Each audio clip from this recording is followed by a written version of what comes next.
बिस्मिल्लाहिर्रहमानिर्रहीम, अस्सलाम वालेकुम जी। मैं नजमुल हसन बाजवा हूँ।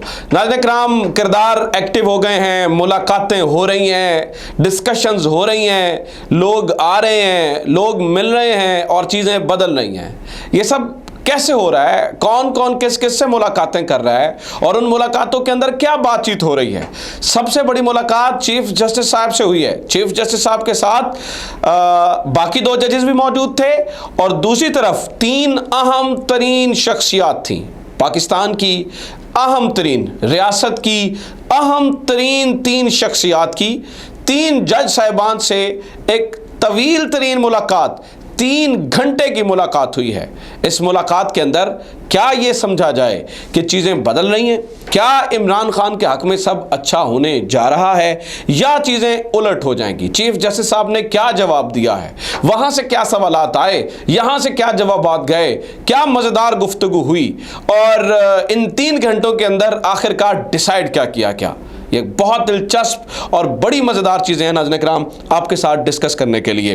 अच्छा, आप सबसे पहले तो समझिए कि मैं आपको बता रहा हूँ किरदार एक्टिव हो गए हैं, किरदार अपना किरदार अदा कर रहे हैं, बड़े कैरेक्टर्स अपना किरदार अदा कर रहे हैं। सबसे पहले ये सुनिए कि साबिक चीफ जस्टिस इफ्तिखार चौधरी भी एक्टिव हो चुके हैं। 2 साबिक चीफ जस्टिस साहिबान हैं जो इस पूरे मामले को कूल डाउन करने की बात कर रहे हैं। मैं अभी उन 3 अशखास की बात नहीं कर रहा हूँ, 3 अहम तरीन शख्सियात और हैं जिन्होंने 3 जजेस से मुलाकात की है 3 घंटे की। 3 जज, 3 शख्सियात, 3 घंटे, 3 जो है ना वो उसमें अहम तरीन बातें भी डिस्कस हुई हैं। 3 का जो वो है ना लफ्ज़, ये बड़ा इंपॉर्टेंट है इसमें। खैर, इसके अलावा आपको बता रहा हूँ कि अब जो है ना वो सारी नज़रें अचानक सुप्रीम कोर्ट के ऊपर हैं। उसकी वजह बताता हूँ। उसकी वजह यह है कि अब नाअहली की तलवार चलने लगी है, फैसले हो चुके हैं, क्योंकि जितना इन्होंने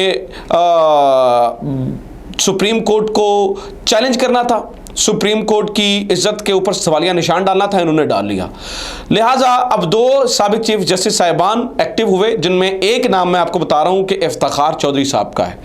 ये एक्टिव हुए और ये एक्टिव होकर क्या कर रहे हैं? ये मामले को कूल डाउन करने की कोशिश कर रहे हैं, ठंडा करने की कोशिश कर रहे हैं और कोशिश कर रहे हैं कि सुप्रीम कोर्ट के अंदर, ये सियासी पार्टियों के दरमियान बातचीत नहीं करवा रहे, ये सुप्रीम कोर्ट के अंदर मामले को रफा दफा करवाने की कोशिश कर रहे हैं। दोनों तरफ की पार्टीज इन दोनों की इज्जत करते हैं, दो, और ख़ास तौर पर इफ्तिखार चौधरी की तो दोनों तरफ की पार्टीज जो हैं वो इज्जत करती हैं और दोनों तरफ की पार्टीज इफ्तिखार चौधरी की बात को सुन भी रही हैं। अब नाज़रीन किराम सुन लीजिए कि जो मुलाकातें हुई और वो मुलाकातें कब, कैसे और क्यों और किस तरह से हुई।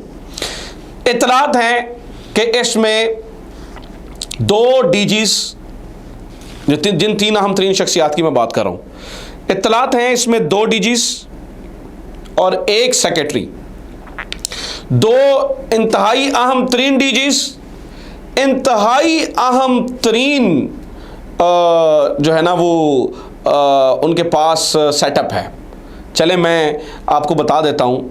बताया ये जा रहा है, इत्तलात ये आ रही हैं कि 2 एजेंसीज के डीजीज, 2 डीजीज और 1 पाकिस्तान का अहम तरीन सेक्रेटरी, 2 डीजीज और 1 पाकिस्तान का अहम तरीन सेक्रेटरी इतलात के मुताबिक मिले हैं मुबैना तौर पर चीफ जस्टिस साहब से, और ना सिर्फ चीफ जस्टिस साहब से मिले हैं बल्कि इस मुलाकात के अंदर जस्टिस मुनीब अख्तर भी शामिल थे और जस्टिस एजाजुल एहसन भी शामिल थे। अच्छा, बातें क्या हुई?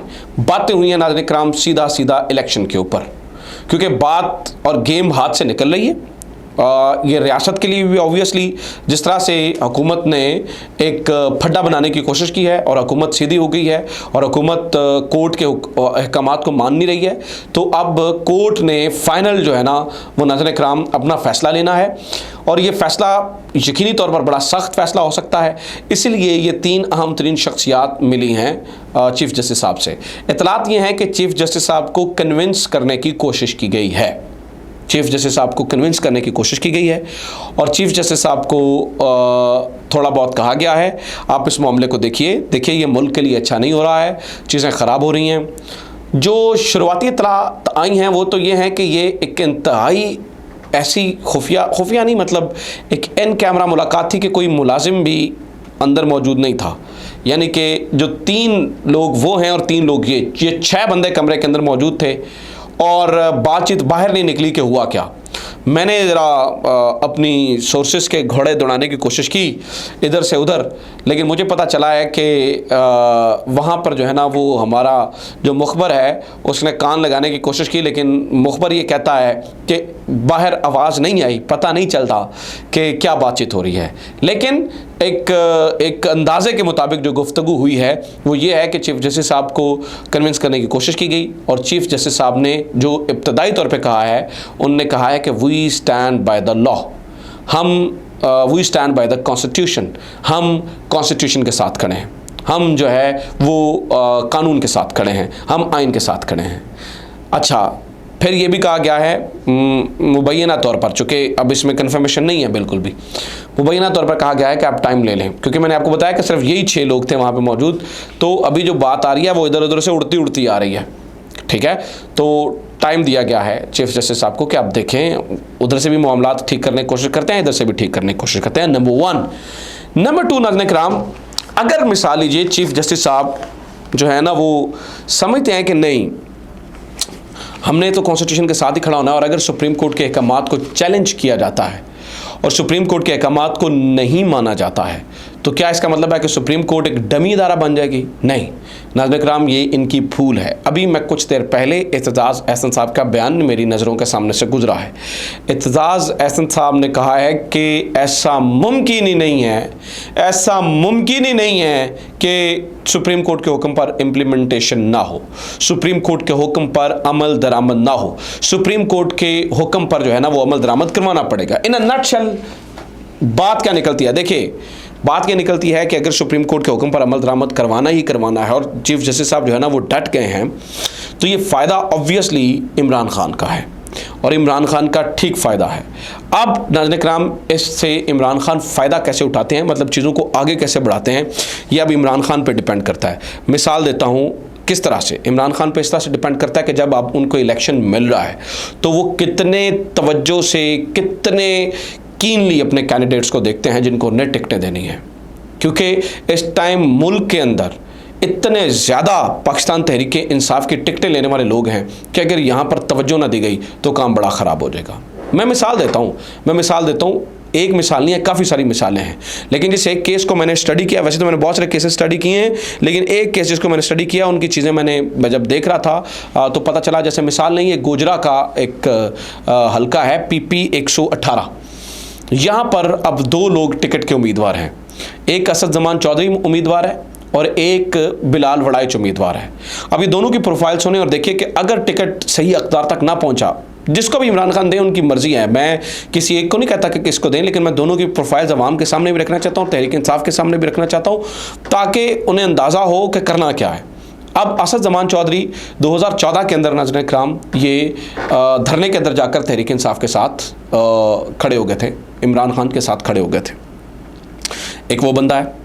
और दूसरा बंदा बिलाल वड़ाइच है, जो कि लीगी MNA का भाई है, जो कि माफ़ कीजिएगा 2018 के अंदर वो आज़ाद हैसियत में खड़ा हुआ, अपने भाई की सपोर्ट से कुछ थोड़ी सी लीड के साथ, मेरे ख्याल से 2-3 हज़ार की लीड के साथ वो असद साहब से जो है ना वो जीत गया, असद चीमा साहब से, असद जमान चीमा साहब से, और फिर जीत कर पाकिस्तान तहरीक इंसाफ में जहांगीर तरीन ग्रुप में शामिल हो गए।